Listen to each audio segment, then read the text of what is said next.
Yo registré una anécdota, digo registré porque está escrita, ¿verdad? Que a mí me sorprendió y me hizo pensar que muchos años después de esa experiencia, un profesional odontólogo, yo estoy en un velatorio de la madre de un amigo, y se acerca y se identifica, me dice, ¿vos sos Casina? Y yo soy Casina. ¿Vos no te acordás de mí? Sí, no. Había sido alumno mío en el 6º año del Plan 63, y me dijo, yo me alegro de encontrarte, porque siempre quise decirte algo. Yo la primera vez que creo haber tenido la experiencia de haber pensado con mi cabeza, ha sido yo que estaba pensando, fue contigo en la clase. Independientemente de estimular mi ego, que obviamente te lo estimula, yo digo, lo importante es que un joven piense, reelabore con sus valores, con sus conocimientos, lo que sea, cualquier hecho, cualquier acontecimiento. Porque frecuentemente la experiencia mía en la clase era que yo iba a repetir un texto, o lo que decía un autor, o lo que decía fulano, o lo que decía mengano. Y no había diferencia entre una clase de literatura y una de historia natural, que era mi asignatura, muchas veces. La diferencia era que en una estaban comentando un texto de Homero, que tenía valores literarios sin duda y todo lo demás, y en la otra uno de Torre de la Llosa o alguno de esos que no tenía valores ni literarios ni científicos, no tenía valores nada. Esa era la diferencia fundamental. Es decir, que un estudiante pensara con su cabeza. Yo lo veía también en mi experiencia como estudiante. Yo estaba en la Facultad de Medicina y también en secundaria, porque en el plan anterior yo estuve en preparatorios y en el segundo de preparatorio había anatomía y fisiología humana, por ejemplo, no sé por qué, no del perro o del gato o del sapo, que además se podía desarmar y ver cómo era. Entonces el estudiante le daban un hueso, le daban un fémur al estudiante, y claro, después que uno ha visto 2 veces un fémur, lo identifica, esto es un fémur, está, un fémur. Entonces yo le entrego al estudiante, por ejemplo, una escena de examen famosa, entrego un fémur al estudiante, el estudiante lo agarra en la mano, lo mira, un fémur. Entonces después empieza a ocurrir esto. El fémur empieza a desaparecer del campo visual del estudiante. El estudiante empieza a desplazar el brazo y el fémur se va. Queda en una zona oculta. Y él, tratando de recordar qué era lo que decía Bacareza del fémur que tenía en la... Yo más de una vez le dije al estudiante, pero muchacho, lo tenés en la mano, decime qué es lo que ves. Describí eso que ves. Por ejemplo, una cosa que poca gente sabe hacer bien es describir, porque desgraciadamente todas las cosas tienen nombre y la gente cree que sabiéndole el nombre de las cosas sabe de la naturaleza de la cosa, ¿no? Yo le entrego, por ejemplo, un lápiz a una persona y digo, describime este objeto. Un lápiz, me dice, no, yo ya sé que es un lápiz, yo quiero que me lo describas. ¿Qué forma tiene? ¿Es largo? ¿Es corto? Yo qué sé, no sé. No. Entonces, necesito leer en el libro para decir que el fémur es un hueso largo. No necesito leer en ningún libro. Pero él está... Entonces, ese ejercicio de pensar, no sé cuál es, porque a veces las palabras también nos entrampamos en las palabras y cada uno entiende lo que quiere. Es decir, esa elaboración de describir, de hablar de algo de acuerdo a lo que a uno y en función de lo que uno hasta ese momento posee, es capaz de aportar, de decir o de lo que sea. Es probable que después en la elaboración y en la cosa y sumando otros elementos y viéndolo desde otro punto de vista podemos sumar otras cosas. ¿Verdad? Pero eso no ocurre. Yo creo que los estudiantes que hicieron el plan piloto eran diferentes. Incluso después yo tuve oportunidad de verlo en la Facultad de Medicina. Los que venían del plan piloto tenían otra actitud. Otra actitud.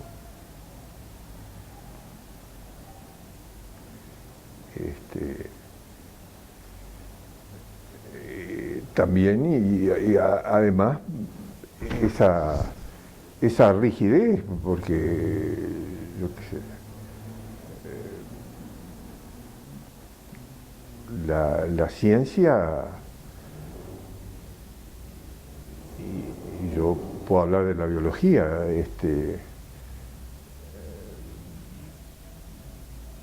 por ejemplo, Darwin escribe El origen de las especies y además de incorporar ideas evolucionistas que estaban ya desarrollándose incluso fuera del campo de la biología, interpreta por qué evolucionan los animales. Y los animales evolucionan por la competencia. Y el triunfo del más apto quedó acuñado en el discurso darwinista. Pero en la misma, y el origen de las especies es un libro digamos, de biología, que integra la bibliografía de cualquier programa que se precie, ¿verdad? Pero no aparece como un libro con ideas, con una ideología determinada.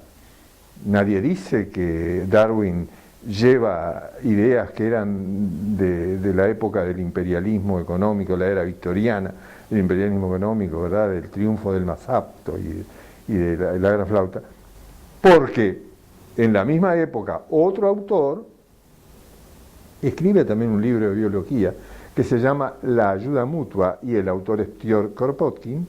Este otro libro nadie lo incorpora a un programa de biología, pero sí quiere hablar de la anarquía.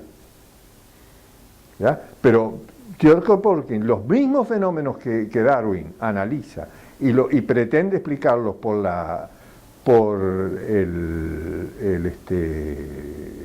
competencia, Tyodor Kropotkin los explica o pretende encontrarle una interpretación por la vía del apoyo mutuo, del trabajo mutuo. Y un autor más contemporáneo nuestro, René Dubois, que a pesar de ese apellido francés es yanqui y trabaja en los Estados Unidos, en un libro que se llama Hombre, Medicina y Ambiente, él analiza este fenómeno. Y él dice, entre fines del siglo XIX y mediados del siglo XX, 50 años, las ideas de Darwin están, hay quien las critica, las analiza, él es uno de los que, ¿verdad? Y era en la época de mediados del siglo XX la erupción del ecologismo y de los sistemas, y ahora los animales y las plantas viven en comunidades y se adaptan y se necesitan y se apoyan y se ayudan. Entonces están más de recibo las ideas de Kropotkin que las de Darwin. Sin embargo, dice Dubois, en 50 años ni los animales ni la planta cambiaron. El que cambió fue el hombre y el entorno en el cual expresa o elabora sus teorías o su comprensión de los fenómenos. Y me acuerdo que hablé de la situación de la biología, el congreso que se hizo en el año 47 por la Academia Lenin de Ciencia, cuyas actas tengo, me las leí, las estudié, ¿no? Y vale la pena. Todo lo que decían de Darwin y de Mendel, ¿no? Porque la diatriba era Mendel o Lysenko, ¿no?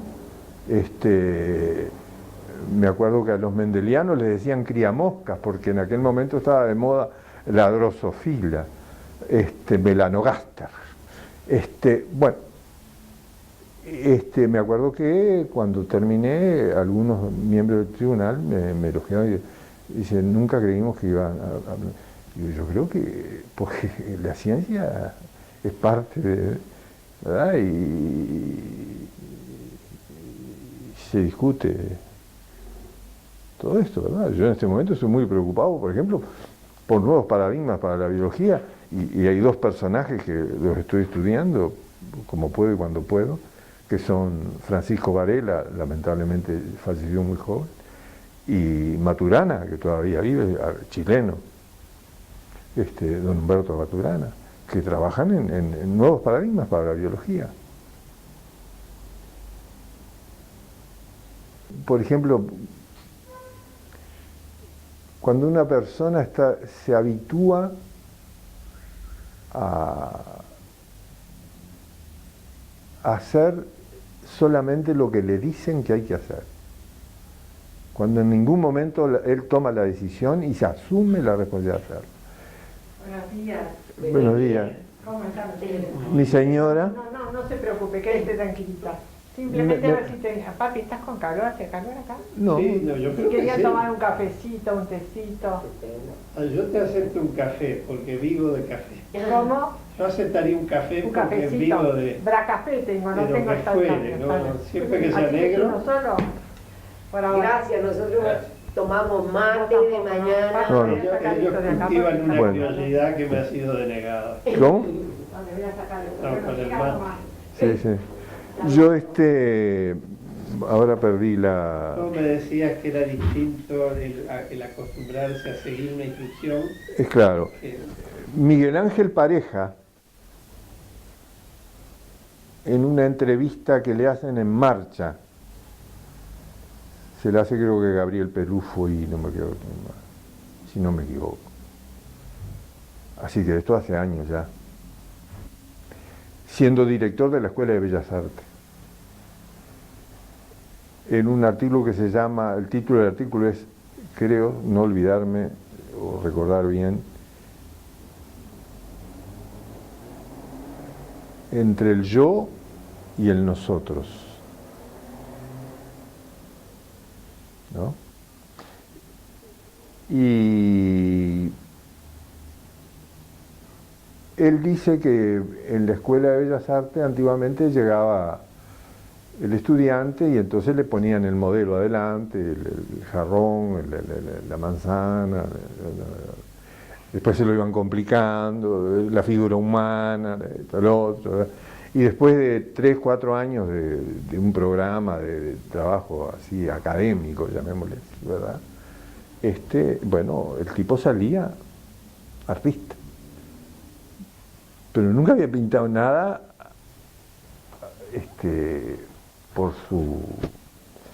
a iniciativa de él, siempre le habían puesto una cosa adelante. Entonces no sabía qué hacer. Generalmente dice no sabía qué hacer.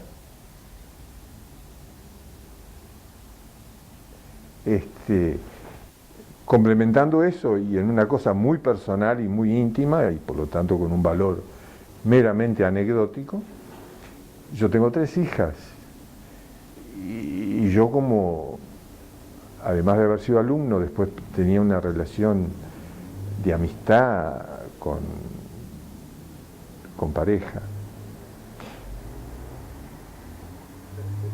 con compañeros con los que había trabajado, Dumas Oroño, Fernández, yo era muy amigo del peludo Espínola Gómez, bueno. Entonces mi mujer, una de las cosas que me decía, mi mujer siempre estaba preocupada porque las nenas aprendieran guitarra, fueran al taller de yo qué sé, el otro, ¿verdad?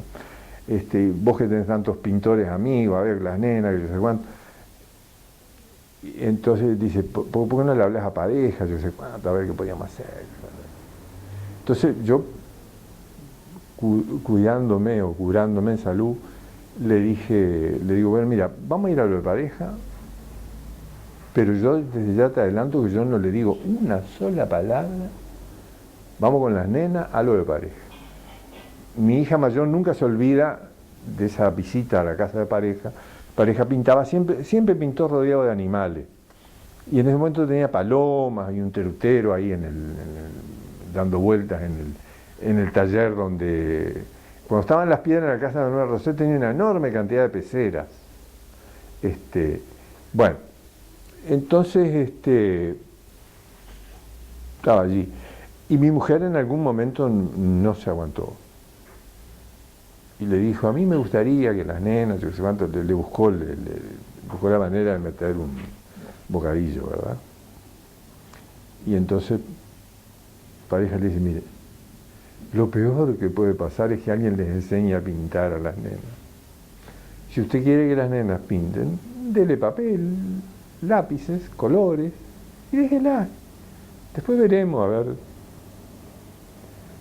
déjelas trabajar.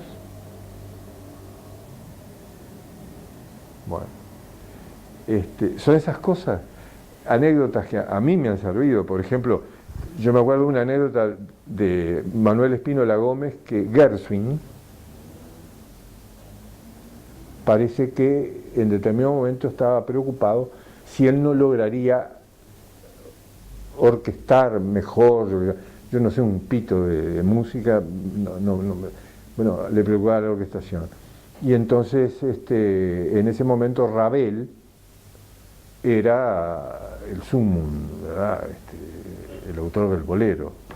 Creo que solamente él puede a un tema repetirlo hasta el infinito y capaz que uno lo sigue escuchando con gusto, ¿verdad? Y entonces parece que él fue y le dijo, si no le daba unas clases de orquestación, y Ravel le dijo, dígame una cosa, ¿usted qué quiere ser? ¿Un Gershwin de primera o un Ravel de segunda? A mí me parece una respuesta maravillosa, maravillosa. Es decir, el problema no es que el otro repita lo que yo hago, sino que se largue a pensar con su cabeza y a generar cosas. ¿Ya? Y en eso la educación tiene que ver, la educación formal, quiero decir, más allá de todo. Ah, por supuesto, pero lo que pasa es que la sociedad patriarcal, el autoritarismo, y el profesor de alguna manera, frecuentemente, es la condensación de todo eso. Es padre, es milico, condensa el poder, la autoridad. Es decir, el profesor no es un compañero de ruta, de trabajo, no.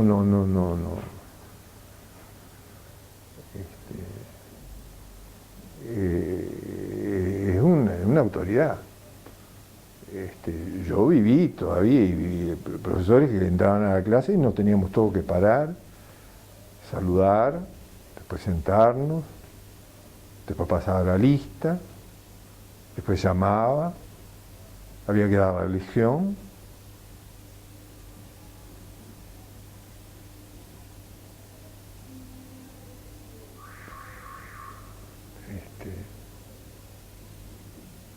¿Recuerdas que hubiera grandes problemas de disciplina en el sexto año, por ejemplo? ¿Era una relación dificultosa del docente con los... Yo no la tuve nunca.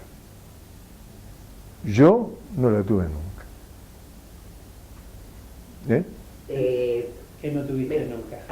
Yo no tuve nunca dificultades con la disciplina en mis años de trabajo en secundaria. Nunca.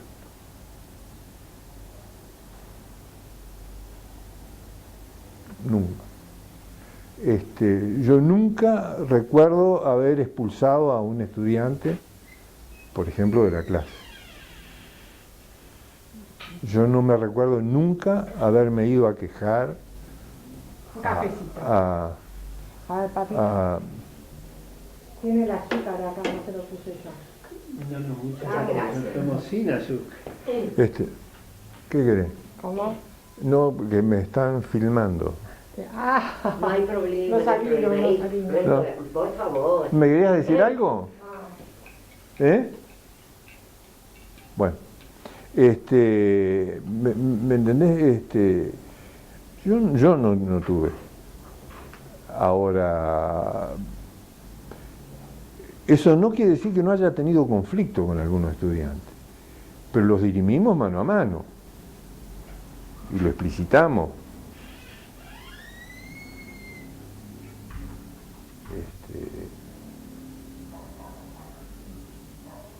Nunca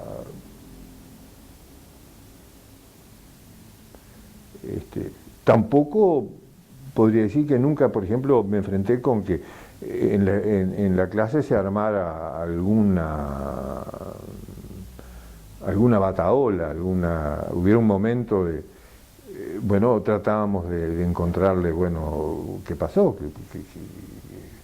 y bueno, y a veces yo me sumaba al festejo, o de repente, bueno, ya pasó, se cumplió con vamos a otra cosa. Es decir, el problema es, yo en estos días, por ejemplo, bueno, lo dije el otro día, creo, tengo que presentar un libro de alguien que se supone que fue alumno mío, que era en el sexto año, Rafael Espósito, del Liceo 11, proveniente del Liceo 11 del Cerro, anarquista. Escribe un libro, él murió muy joven, falleció hace un tiempo ya, pero dejó un libro, dejó mucha cosa escrita y un libro prácticamente armado, que sale ahora, lo publican, Los amaneceres de la anarquía, los sediciosos amaneceres de la anarquía. Bueno,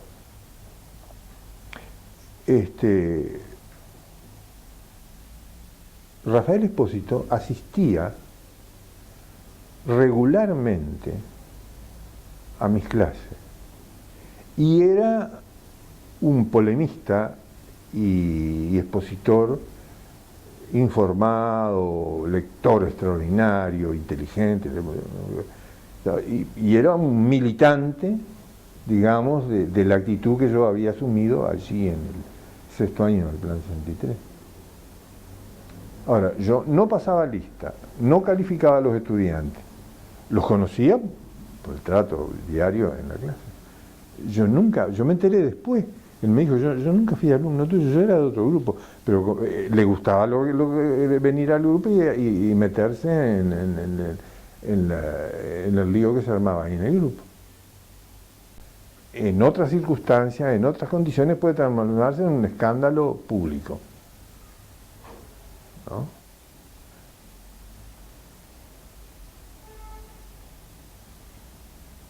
Hay muchas cosas que se transforman en escándalo porque nosotros lo generamos. Yo creo que los mismos problemas pueden ser utilizados con criterio, no sé cómo llamarle, educativo, pedagógico, no sé, sé cuál es el nombre, pero digo, en un sentido,